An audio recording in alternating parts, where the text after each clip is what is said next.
bukan sesat. Rahasia spiritual orang kejawen. Tuhan ada dalam setiap nafas dan rasa syukur. Manusia Nusantara, seperti salah satunya orang kejawen, sering disalahpahami sebagai anti-agama, ateis, atau penyembah berhala. Kenyataannya, mereka justru punya cara amat dalam menjalani spiritualitas. Bagi mereka, Tuhan bukan hanya ada di masjid, gereja, atau pura, tapi meresap dalam setiap unsur kehidupan. Dari nafas, rasa syukur, hingga harmoni dengan alam dan sesama. Filosofi Sangkan Paraning Dumadi, bagaimana orang kejawen memahami asal-usul dan tujuan hidup manusia lewat laku hening, diam, merenung, meditasi. Sholat dalam makna seluas langit. Bagi mereka, ibadah bukan cuma ritual formal. Setiap tindakan penuh kesadaran, hati bersih, dan tidak menyakiti makhluk lain adalah bentuk sholat yang hakiki. Menyelaraskan diri dengan alam. Mengapa gunung, sungai, dan pepohonan dianggap guru spiritual? Semua agama dan ajaran para suci dunia selaras dengan ajaran leluhur Nusantara untuk memahami Tuhan melalui kesadaran diri dengan masuk ke dalam diri, bukan harus mencari ke tempat-tempat yang jauh. Pandangan leluhur Nusantara terhadap Tuhan selaras dengan ajaran dan agama-agama lainnya. Dalam Al-Quran Surat Al-Kahf ayat 16 menegaskan, Dia lebih dekat dari urat lehermu. Advaita Vedanta, Brahman, Tuhan yang Maha Esa ada di mana-mana, termasuk dalam diri Tat Tuam Asi. Dalam Upanishad bagian 1 ayat 2, Brahman adalah nafas dari nafas. Kristen Santo Paulus dalam Kisah Para Rasul pasal 17 ayat 28, dalam Dia kita hidup, bergerak, dan ada. Dan mistisisme Kristen dalam ajaran Santo Fransiskus Assisi, puji syukur atas saudara matahari, bulan, dan bumi, serta konsep Tuhan adalah kasih dalam 1 Yohanes pasal 4 ayat 8. Ajaran Sanmat menjelaskan bahwa konsep Anami Purus, Tuhan tanpa nama, dengan melakukan praktik meditasi, surat, sabat yoga. Leluhur Nusantara melakukan pendekatan kepada Tuhan dengan hening, menghormati alam dan isinya tanpa merusak, tidak membenci, tidak memecah belah, menghargai perbedaan pendapat dan keyakinan yang beda. Bagi leluhur Nusantara, Tuhan bukan berada di kuil, masjid, atau gereja. Dia ada dalam setiap nafas yang kita hirup. Menyadari bahwa sang sumber hidup mengalir dalam setiap tarikan nafas, maka seluruh hidup dan perilaku menjadi bagian ibadah. Para leluhur Nusantara menyadari anugerah nafas adalah rasa syukur tertinggi. Setiap hembusan nafas adalah nyanyian jiwa kepada yang tak bernama atau Tan Keno Kinayongopo, tidak bisa dijelaskan, digambarkan, atau dipikirkan. Menyadari bahwa Tuhan bukan di luar, tetapi dalam kesunyian jiwanya sendiri. Ritual dan upacara eksternal hanyalah bayangan dari kebenaran ini. Mereka telah memahami dan menyelami hakikat Sangkan Paraning Dumadi, merasakan Tuhan dalam keheningan batin. Kutipan dan uraian di atas meluruskan atas tuduhan sesat dengan menunjukkan akar spiritual kejawen, khususnya soal Tuhan dalam nafas dan rasa syukur. Ternyata sejalan dengan agama manapun. Perbedaan jalan bukan berarti sesat. Apakah Tuhan begitu sempit hingga hanya hadir di satu bentuk, di satu simbol, di satu tempat? Kutipan dan ajaran suci dari Islam tasawuf, Hindu Vedanta, Kristen mistik, hingga ajaran Sanmat, semuanya justru menyuarakan hal yang sama.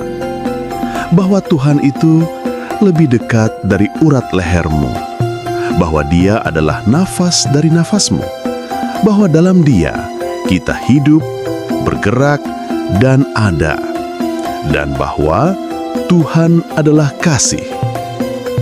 Kejawen tidak menolak ini, justru mereka menghidupi ini dengan cara yang sederhana, hening, dan mendalam. Dalam ajaran kejawen, Tuhan tidak dibatasi oleh tempat ibadah. Dia hadir dalam setiap hembusan nafas, dalam rasa syukur yang tulus, dan dalam keselarasan dengan alam serta sesama makhluk. Itulah mengapa ajaran ini tidak bertentangan dengan jalan agama manapun, melainkan justru meneguhkan bahwa esensi spiritualitas adalah menyadari kehadiran ilahi di dalam diri. Di era penuh kegaduhan, keheningan dan kesederhanaan spiritualitas, kejawen justru menawarkan kedamaian. Mereka mengajarkan Tuhan bisa ditemui tanpa menghina jalan orang lain. Inilah jalan kebatinan yang fokus pada esensi, bukan simbol. Kesalahpahaman tentang kejawen, akar masalah dan fakta pelurusan. Kejawen diidentikan dengan anti-agama atau ateis. Kesalahpahaman memahami dianggap menolak Tuhan karena tidak mengikuti ritual agama formal. Faktanya, kejawen justru sangat teistik, percaya Tuhan sebagai Gusti Kang Murbeng Dumadi. Mereka hanya menolak pemaknaan sempit tentang Tuhan yang terkurung dalam doktrin. Bagi mereka, Tuhan hadir dalam kesunyian gunung, desir angin, bahkan sapaan antar tetangga. Kejawen dituduh penyembah berhala atau syirik.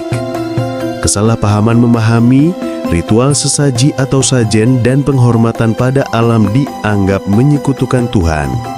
Faktanya, sajen adalah simbol rasa syukur, bukan penyembahan. Seperti bunga di gereja atau kurban di Idul Adha, alam, gunung, sungai, pohon dilihat sebagai cermin kebesaran Tuhan, bukan Tuhan itu sendiri. Sinkretisme tanpa dasar. Kesalahpahaman memahami kejawen hanya mencampur adukan Islam, Hindu, Buddha tanpa filosofi orisinal. Faktanya, kejawen punya filosofi autentik, semisal Sangkan Paraning Dumadi, yang sudah ada sejak pra-Islam. Unsur agama lain diadaptasi secara selektif untuk memperkaya, bukan mengganti inti spiritualitas Jawa. Menolak syariat agama. Kesalahpahaman memahami kejawen dianggap membolehkan tidak sholat, tidak puasa, atau melanggar aturan agama. Faktanya, banyak penganut kejawen yang tetap menjalankan kewajiban agama formal, Islam, Kristen, Hindu, Buddha, dan lain-lain. Bagi mereka, ibadah ritual dan laku batin saling melengkapi. Yang ditolak adalah ritual tanpa kesadaran hati. Aliran sesat yang harus diberantas. Kesalahpahaman memahami kejawen adalah warisan kearifan lokal Nusantara yang diakui oleh UNESCO sebagai Intangible Cultural Heritage. Para wali songo, Sunan Kalijaga, Sunan Bonang pun menggunakannya sebagai media dakwah. Mengapa salah paham ini terjadi? Kejawen bukan agama, bukan aliran, tapi sistem nilai, Javanisme. Ia seperti Taoisme di Tiongkok atau Stoikisme di Yunani. Kekeliruan membaca simbol. Miskomunikasi terjadi karena bahasa spiritual Jawa penuh metafora. Misal, menyembah gunung sama dengan menghormati siklus hidup, bukan menyembah batu. Politik identitas. Sejarah Orde Baru hingga kini sering menjadikan kejawen kambing hitam untuk menguatkan narasi agama resmi. Jadi pikirkan dan renungkan dengan bijak, apa yang salah dari warisan leluhur Nusantara? Leluhur Nusantara adalah para arif bijaksana. Meskipun tak berbahasa Arab, mereka telah menempuh jalan ruhani yang sejajar dengan para sufi dan mistikus dunia. Mereka telah mengenal makrifat dan hakikat melalui kesadaran terhadap asal-muasal diri, laku hidup, dan penyatuan batin dengan yang ilahi dalam balutan budaya yang lembut, simbolik, dan penuh penghormatan terhadap semesta. Meskipun disampaikan dengan bahasa ibu, namun mempunyai makna dan pemahaman sama, seperti sangkan paraning dumadi dalam bahasa Arab makrifat atau mengenal Allah, manunggaling kaulo lang Gusti dalam bahasa Arab hakikat wujud atau wahdatul wujud, laku tirakat dalam bahasa Arab torikat, eling lan waspodo dalam bahasa Arab takwa dan murokabah, urip iku mung mampir ngume atau kesadaran fana dan kefanaan dunia. Hanya karena kepentingan kelompok dan politik, ajaran kejawen dianggap menyesatkan dan musyrik. Sudah waktunya kita menggali apa yang telah diwariskan leluhur Nusantara dan bangga menjadi orang Indonesia. Rahayu. Semoga semua makhluk bahagia.